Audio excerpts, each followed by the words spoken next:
There's a new standard out there. It's the 70Bs in boy, and that's a maintenance standard around electrical equipment. And how that ties into arc flash and training is 70E requires that equipment is properly maintained to then have these calculations apply to how much energy is going to be released.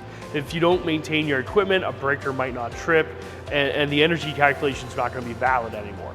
70B informs everybody in the industry as to how to actually maintain that piece of equipment.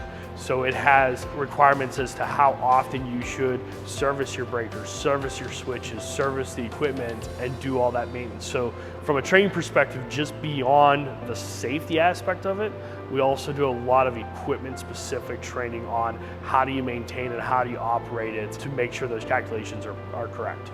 If you have any questions, make sure you reach out to your ErieTec representative. They can sit down with you, really hone in on what your needs are, what you need for your facility and for your employees, and then they can work with us at Eaton to make sure we can provide those services.